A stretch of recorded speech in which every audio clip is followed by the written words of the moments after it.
Tension mounts as Libby clashes with her father over her newfound passion for women's suffrage, while finding an unexpected ally in the family's handsome groomsman, Tom O'Brien. Prepare yourselves, my lovelies, for things are about to heat up faster than a summer day in New England. Chapter 2. Stirrings of Change.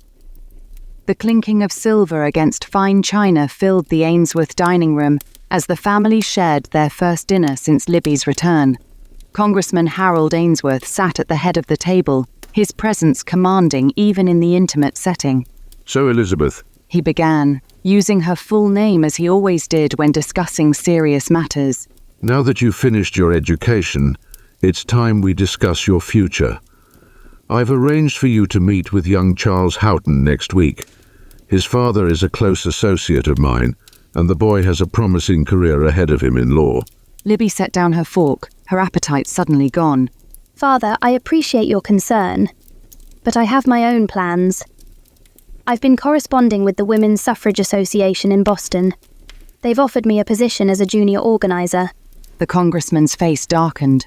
"Absolutely not. I won't have my daughter gallivanting around with those rabble-rousers. It's unbecoming of a lady of your station."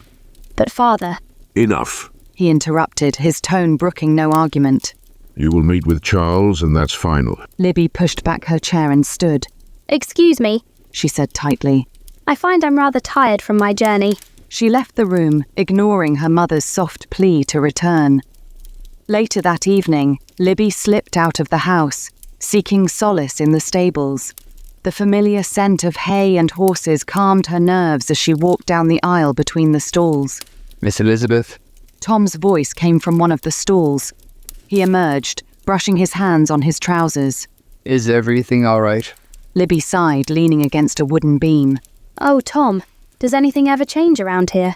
Tom studied her for a moment, then gestured for her to follow him.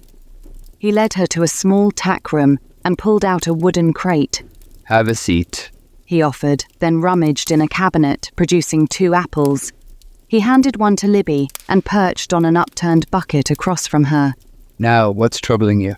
As they shared the apples, Libby found herself pouring out her frustrations, her father's expectations, her dreams of making a difference, the suffocating feeling of being back home after tasting independence in Boston.